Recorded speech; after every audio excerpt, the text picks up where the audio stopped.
tema: desafiados a ser administradores de primera.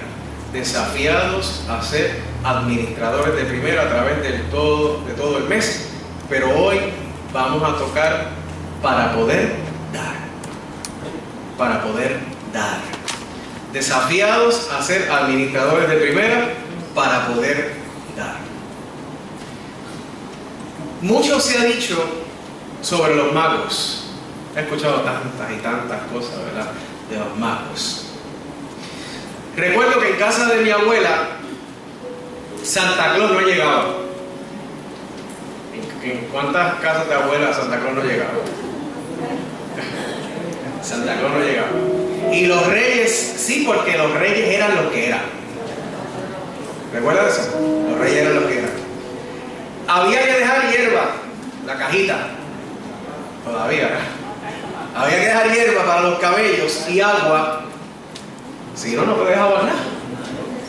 No te dejaban nada, pasaban de largo por maceta. En otros hogares, Santa Claus llevaba regalos bien caros. ¿Recuerdas que eso? Que Santa Claus era el que regalaba. Era lo caro, era Santa Claus. Por lo menos en casa. En casa de mi abuela no. Ni llegaba. Y los reyes, los regalos baratitos. Always 99. Aquel tiempo para mí topeca era. Porque supuestamente los reyes, Francisco, eran pobres. Los reyes eran pobres. Y la realidad es que a través de la historia han surgido diversas leyendas sobre estos magos del Oriente. En la antigüedad, la tradición oriental hablaba de 12 reyes. Los cristianos armenios aumentaban la cifra a 15 reyes. En el siglo III fueron representados en 2. Pero hay evidencias artísticas en una pintura en el cementerio Catacumba de Domitilia de la época apostólica romana que encontramos 4 magos y un jarrón.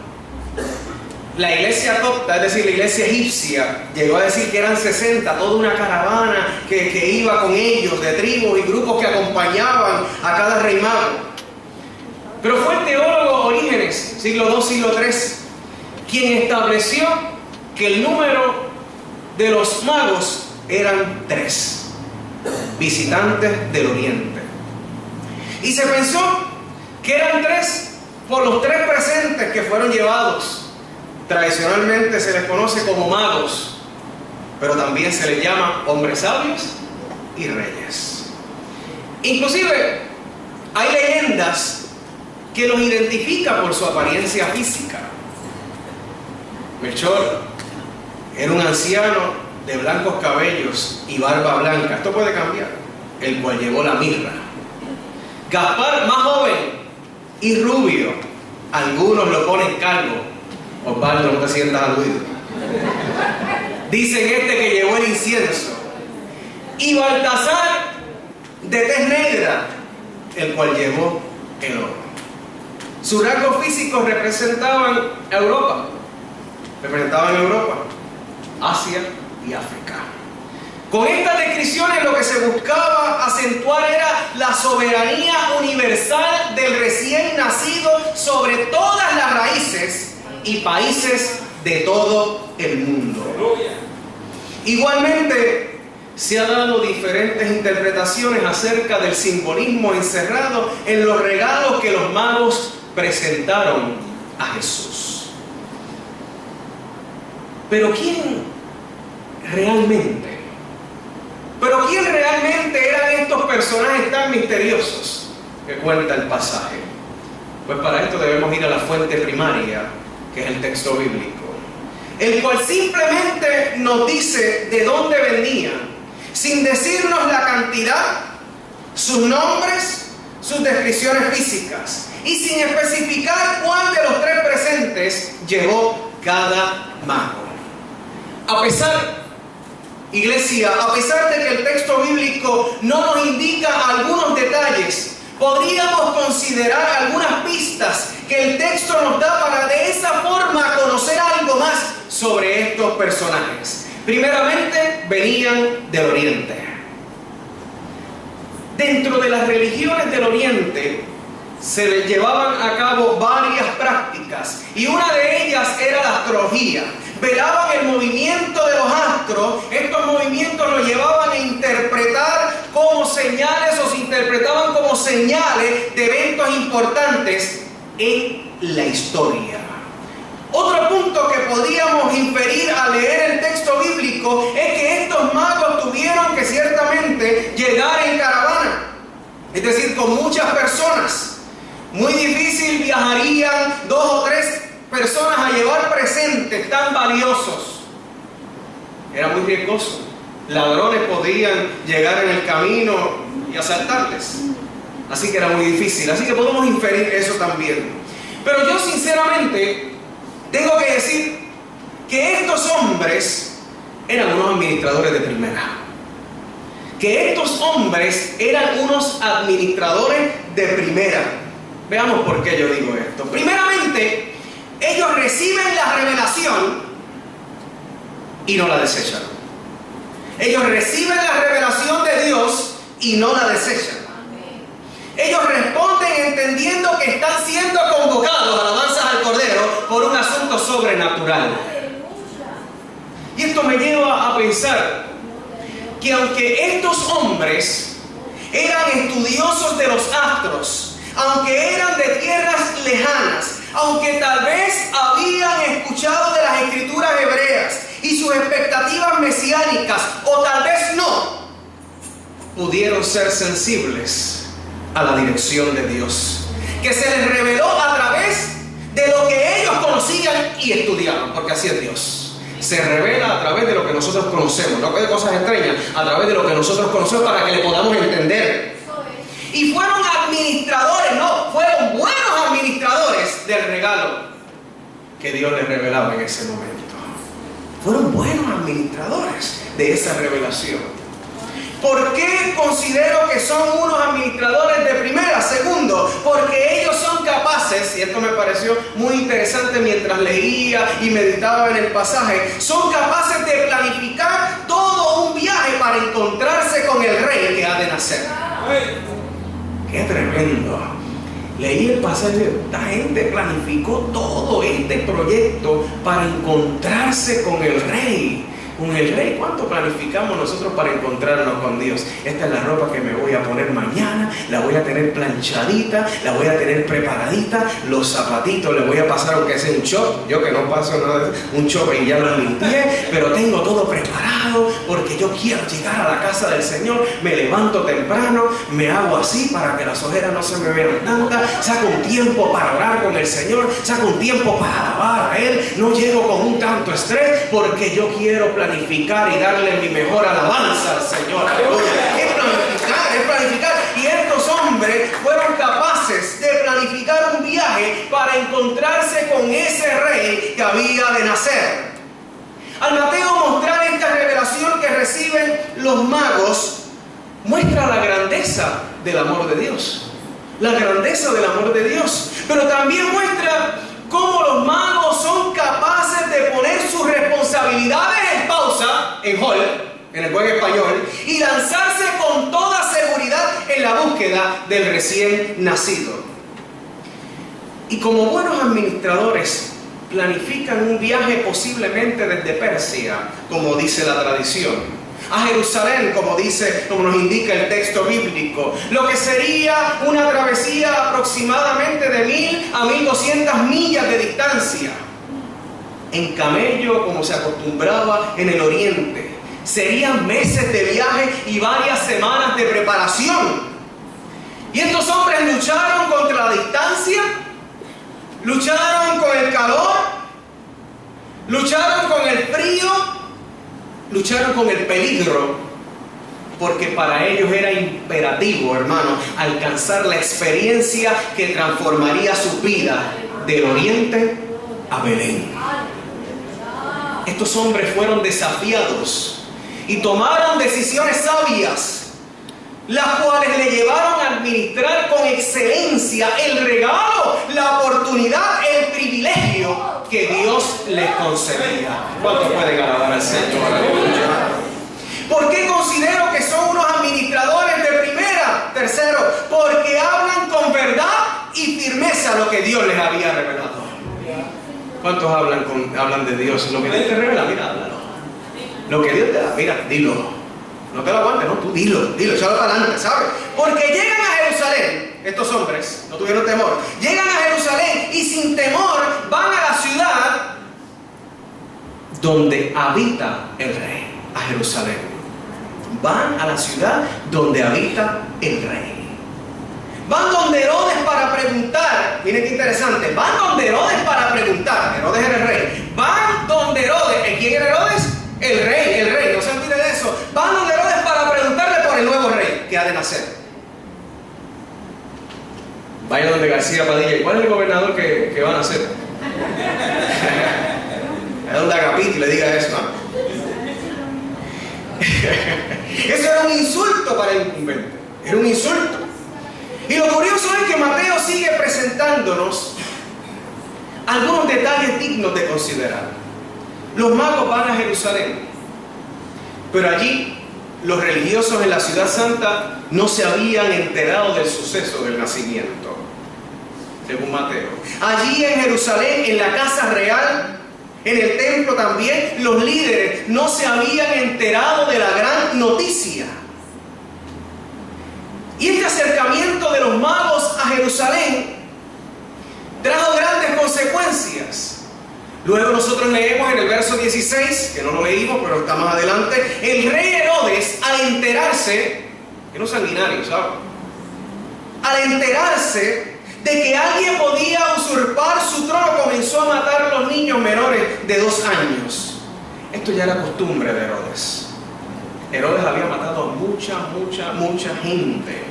Había matado a su cuñado, había matado a su tío, había matado al abuelo de su esposa, mató a Mariana, su esposa, y mató a sus 3 hijos por temor a que le usurparan el lugar que él le correspondía, su trono. Era un asesino. Pero ante las palabras de los magos, los cuales le dijeron, ¿dónde está el rey de los judíos que acaba de nacer? Con actitud. Imagínenselo con actitud, con flow, diría yo. Con flow. Vimos su estrella en el oriente y venimos a adorarle. ¿Tenían valentía o no tenían valentía? Dice la palabra que Herodes se turbó, que Herodes tembló. En el griego lo que quiere decir es que se alborotó. Y no solamente se alborotó él, sino que se alborotó toda Jerusalén con él. Tuvieron gran temor. ¿Qué está pasando? Se alborotó todo.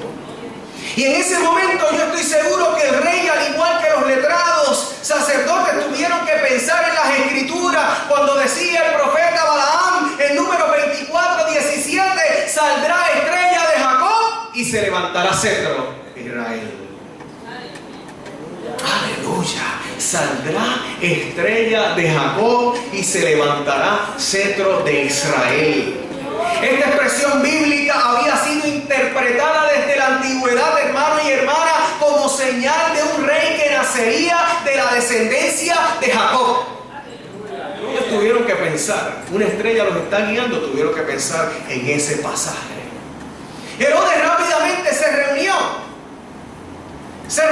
con los estudiosos, se reunió con los sacerdotes, porque esos eran las personas que se supone que supiesen, que estuviesen al tanto de todo.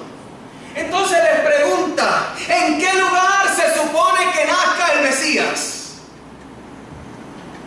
Y los estudiosos, basándose en las escrituras, en Miqueas 5:2 y 2 de Samuel 5:2, y dicen, hacen una combinación y dicen, y tú, Belén, de la tierra de Judá.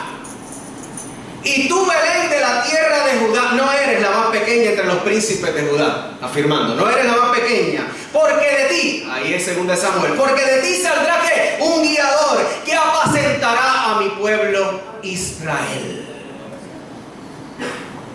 Así que los letrados están afirmando de qué lugar ¿en qué lugar nacerá el esperado que hablábamos el mes pasado? En Belén. Cuando Herodes, el rey de Jerusalén, escuchó estas palabras, llamó a los magos en secreto. Imagínense el cuadro. Y les hizo algunas preguntas sobre cómo había sucedido y les ordenaba que le averiguaran todo sobre este niño para él ir y adorarle también. Los magos escucharon a Herodes. Luego se fueron y la estrella continuó guiándolos hasta que se detuvo donde se encontraba el niño.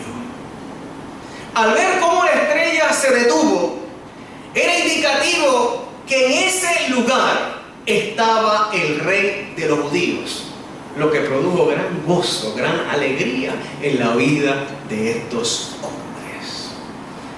¿Por qué considero que son unos administradores de primera? Porque cumplieron con el propósito inicial del viaje. Cumplieron con el propósito inicial del viaje. Estos hombres comenzaron su travesía con un plan. Comenzaron su travesía con un plan: adorar al Mesías. Y como buenos administradores, iglesia, escuche, permanecieron en el plan.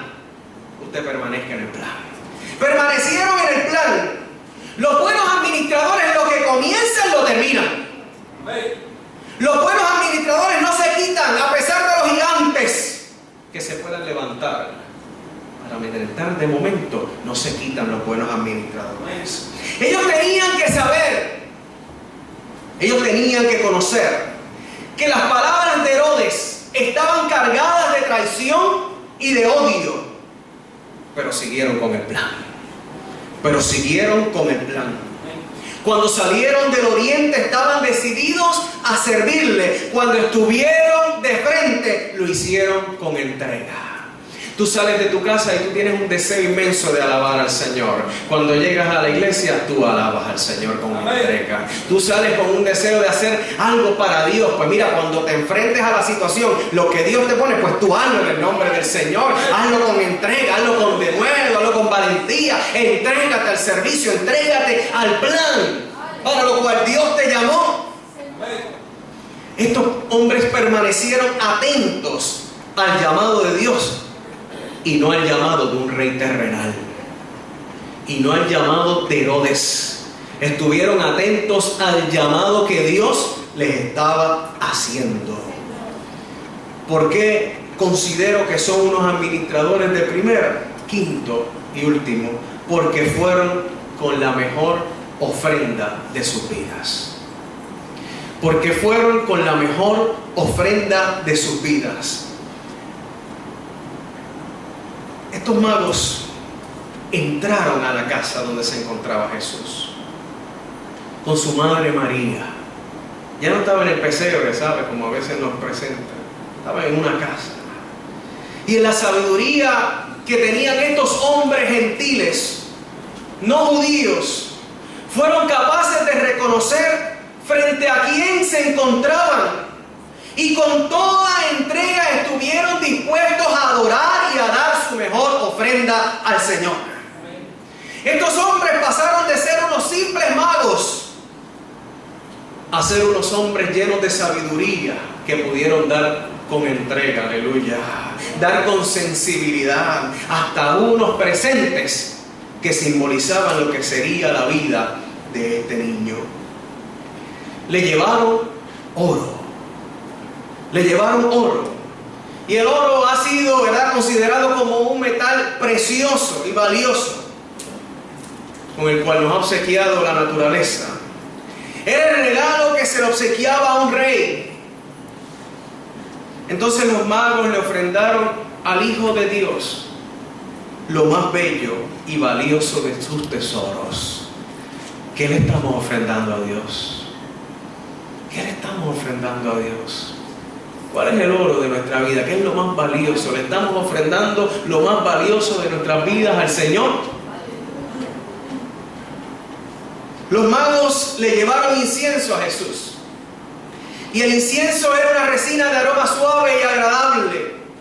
Y en el templo, en el lugar santo, el sumo sacerdote tenía la responsabilidad de ir en las mañanas y en las noches al altar de incienso y prender incienso como perfume grato que intercedería de manera perpetua por las generaciones venideras.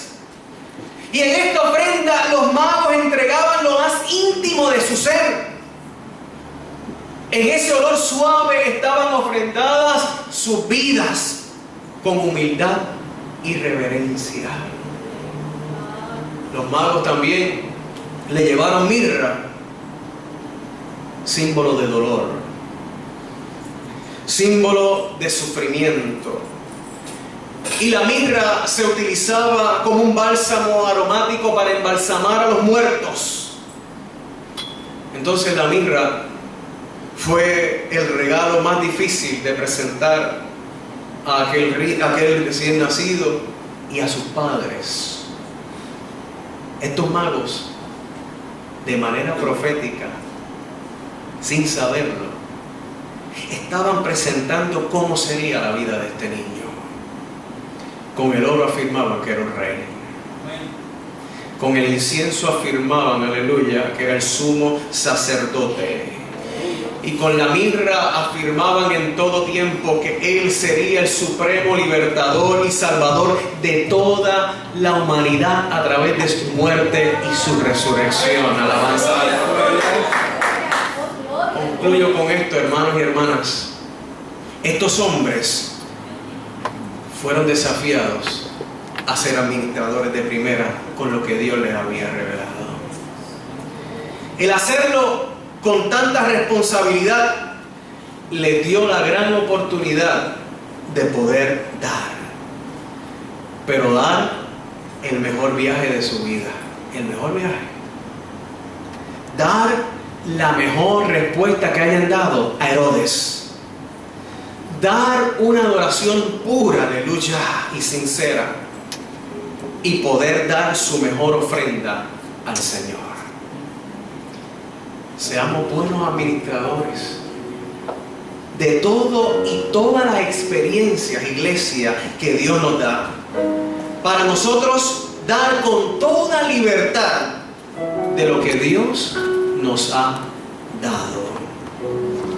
¿Qué tú le quieres dar al Señor en este día? ¿Qué es lo más valioso? ¿Qué es lo que a veces aguanta? Esto sí, pero esto no. ¿Qué es lo más valioso? ¿Qué tú le quieres dar al Señor en este día? ¿Qué tienes que modificar en tu vida para poder dar con toda libertad? ¿Qué vas a hacer con la revelación más grande que Dios ha hecho de sí mismo? ¿Qué vas a hacer con Jesucristo? ¿Estás dispuesto y dispuesta a caminar la travesía de tu vida día a día para darle lo mejor de ti al Señor? El altar está abierto. El altar está abierto. Yo te invito a que cierres tus ojos. Y mientras entonamos este cántico, el altar está abierto. Y hoy tú le puedes dar lo mejor de tu vida a Jesús. Simplemente exprésalo al Señor. Vamos a firmar esa oración contigo de la decisión que tomas hoy.